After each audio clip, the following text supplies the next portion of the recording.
So what else is happening? Well, when I said Britain was all alone, that wasn't entirely true. Many Commonwealth nations and other Allied colonies had joined the war in Britain's support. They would play a key role throughout the war, particularly in the African and Italian campaigns. On the Axis side, Germany, Italy, and Japan signed the Defensive Tripartite Pact, bringing their military alliance even closer together.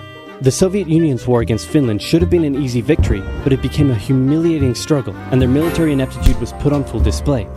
In the end, they did force the Finns to sue for peace. Then, they continued their honorable campaign of pushing around much smaller countries by annexing the Baltic states and part of northern Romania. France's colonies in equatorial Africa were like, heck no, we aren't going to join the Germans, and they all pledged their allegiance to free France, except for Gabon, which had to be taken by military force. The Allies also tried to capture the strategic port of Dakar, but that ended in failure. Mussolini had seen Hitler's successes, and he thought now it was Italy's time to shine, so he tried to take British Somaliland, and that went pretty well. Then he tried to take Egypt, and that went less well. Then he tried to take Greece, and that went really badly. Churchill began referring to Italy as Europe's soft underbelly. He began favoring a military campaign from the south and started sending British troops to Greece. All of this had Hitler pretty concerned, and he moved to protect his southern flank. He had been getting friendly with Hungary and twisted their arm into signing the Tripartite Pact and joining the Axis powers. Romania was also eager to join for protection against the Soviet Union. The Tripartite Pact was designed to prevent any other countries from deciding to join the Allies, specifically Britain's old ally, the pesky United States of America. When war first broke out, American public opinion was strongly against joining in. In 1940, there was an election. The Republican candidate said, "I will not send any young Americans to die in Europe," and sitting President Franklin D. Roosevelt said, "I will also not send any young Americans to die in Europe. Unless I have to, then I might." And Roosevelt won. Churchill asked him to join the war, but Roosevelt said, "No can do, Winston, but you know what? Here, have some weapons." America began supplying the Allies with food and munitions, but there was one problem. German U-boats were sinking thousands of Allied supply ships in the Atlantic, including American ones. If the Germans could sever Britain's supply line, the UK would starve. Throughout the war, the Allies had to come up with better technology to fight the U-boats. Improved radar, aircraft with longer range, better weaponry and convoy tactics. At one point, a man even called a meeting and said, "Pykrete, you take some wood, you take some ice, you put them together, you get pykrete." And then he pulled out a gun and shot some wood and it shattered. And then he shot some pykrete and the bullet ricocheted off it and hit someone else in the conference room. Then they tried to make a pykrete aircraft carrier, but that idea was scrapped because that's a really dumb idea. In the end, Alan Turing and his team of codebreakers cracked Germany's Enigma code, and the U-boats gradually became less and less of a threat. Back in Africa, Britain decided to push Italy out of Egypt. Hey, that was pretty easy, so they kept going. Hitler realized he was going to have to finally step in and do something. He went to Bulgaria and Yugoslavia and said, "Hey, I'm going to move troops through you to get to Greece, so either join us or, be invaded." Bulgaria opted to join them. Yugoslavia opted to be invaded. Then Greece finally fell to the joint German-Italian invasion. The British had moved troops from North Africa to fight in Greece, which helped Rommel and his tank divisions push the British back to Egypt. And they could have kept going, but a small, mostly Australian force held out under siege for 8 months in Tobruk, denying the Germans a strategic port city and disrupting their supply line. Despite having some success in the Middle East, the British didn't seem like any real threat for now. Hey, Soviet Union, look out! With 3 million troops, Hitler launched the largest ground invasion in history, and Stalin was far from ready. Both Churchill and Roosevelt had warned him of an impending attack, but he dug his head in the sand, and the Soviets didn't stand a chance. Germany made staggering progress, with huge encircling movements capturing mind-boggling numbers of Russian troops. 250,000 at Bialystok, Minsk, 300,000 at Smolensk, nearly 700,000 at Kiev, and again at Vyazma and Bryansk. Leningrad was put under a siege that would last an insufferable 4 years. The invasion of Russia had been Hitler's main ideological goal from the beginning, and his hatred for the ethnic peoples there was now unleashed in all its fury. The Eastern Front of the Second World War was brutal for all that endured it. The Germans were now inside of Moscow, and that's it. It's all over. But then it happened. It got cold. Stupid cold. Hitler had hoped the Soviets would give up before winter, but they kept fighting. His commanders came to him and said, "Can we please dig in for the winter and wait until spring?" "No, keep going." "But oil is literally freezing inside our vehicles." "That's fine, keep going." "We're having to leave the corpses of our frozen horses by the side of the road so we can still find our way in the snowdrift." "Perfectly normal, keep going." Hitler hadn't given his millions of men winter clothing and supplies because he thought he really should have won by now. Then, Stalin called in troops from the Siberian front, specially trained to fight in the extreme cold, and the Germans were no match. They were now being pushed back. They had no choice but to dig in and wait for winter to end. Germany's victories were staggering, and Japan was eager not to miss the victory bus. Their war in China had come to a standstill, but they wanted to keep expanding their sphere of influence and getting those sweet, sweet raw materials. They began making plans to expand southward, but there was a problem. Southeast Asia was heavily colonized by America and Great Britain. It was also full of ocean, Ocean meant naval combat, and there was no way the Japanese Navy could stand up to the US and the UK. So they thought, wouldn't it be nice if we could destroy their navies before we begin our conquest? And so it was. On December 7, 1941, the Japanese launched a surprise air raid on the US Pacific Fleet at Pearl Harbor and inflicted a huge amount of damage.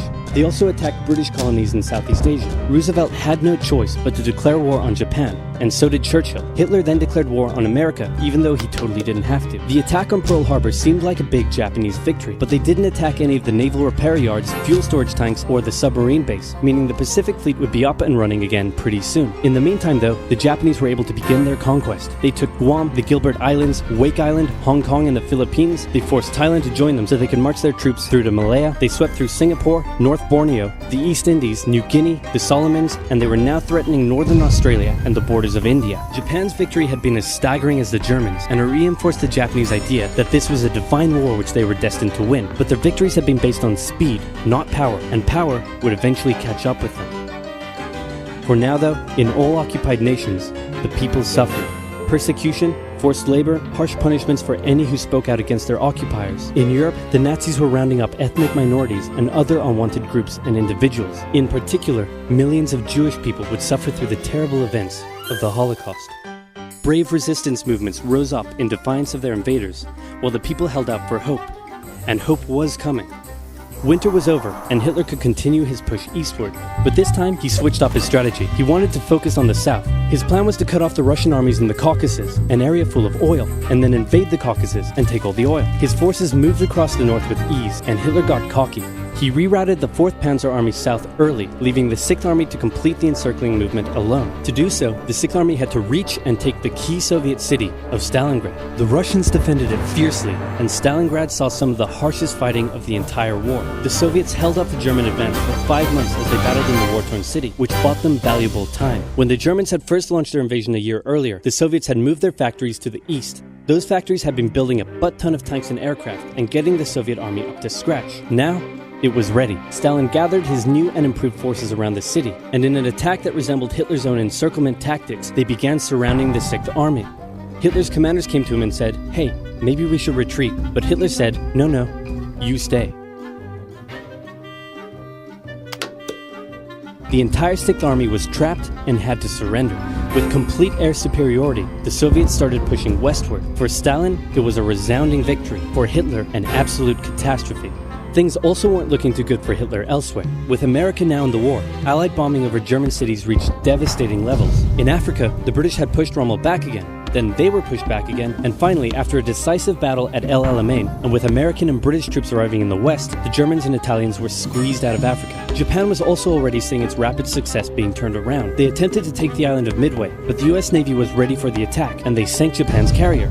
Actually, they sank a lot of them. It was a battle from which the Japanese Navy would never recover. British, Indian, and Chinese troops held the line in the harsh jungle terrain of Burma, and the Japanese suffered losses in the Solomon Islands and New Guinea. They began to realize they were not invincible.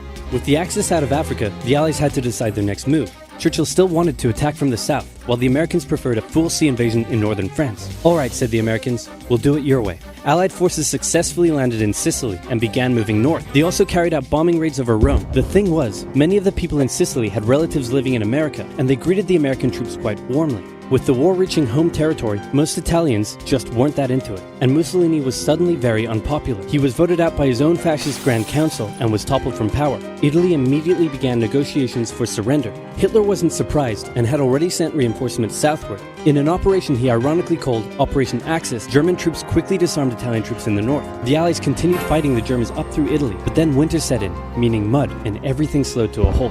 "All right," said the Americans, "let's do it our way as well."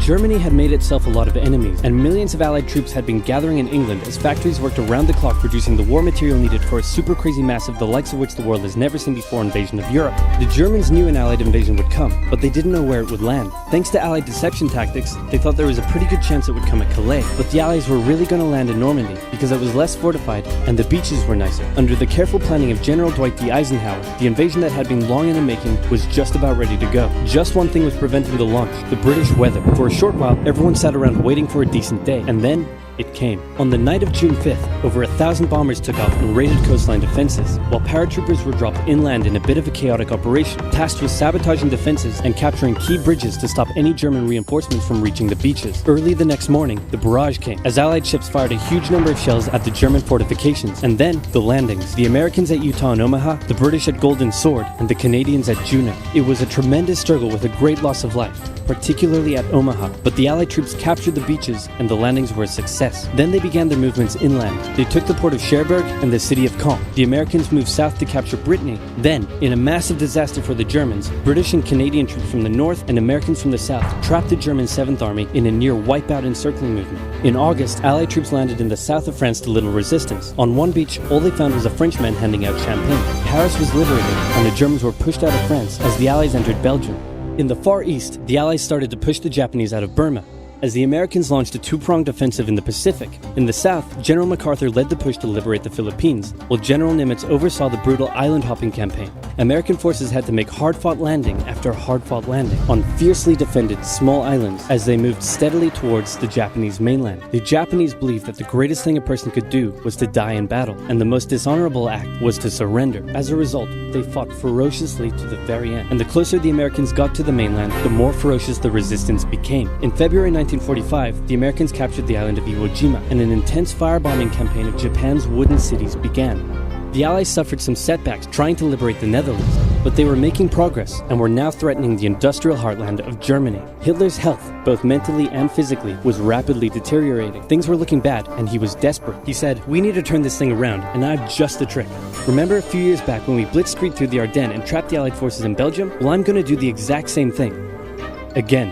He gathered his forces and tried to pound them through the Ardennes. He used up the remainder of Germany's strength and resources, and he managed to create quite a nice bulge. He also trapped some American forces in the Belgian town of Bastogne. The Germans sent the trapped Americans a message saying surrender or be annihilated. When it was read out to the commanding officer, he said, "They want to surrender? No, sir, they want us to surrender."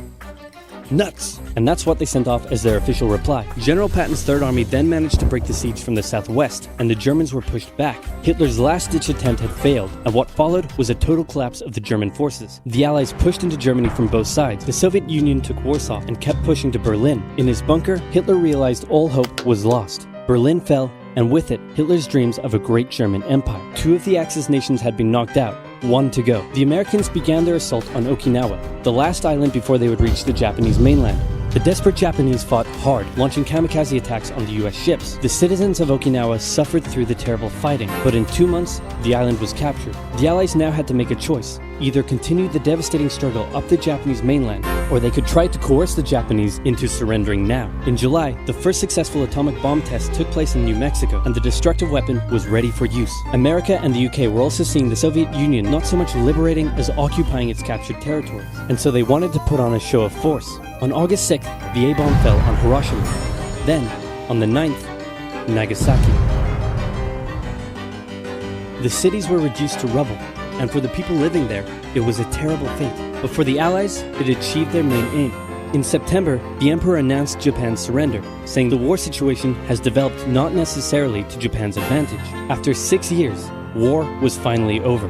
The Allies occupied Japan for 8 years. The Emperor was allowed to keep his position, but General MacArthur made sure this picture was printed in the Japanese press, to display to the Japanese people that their Emperor was not the divine, powerful being they had believed. Germany was divided between America, the UK, France, and the Soviet Union. In 1949, the Allied sectors were united into West Germany. The Second World War had been more terrible and destructive than the first.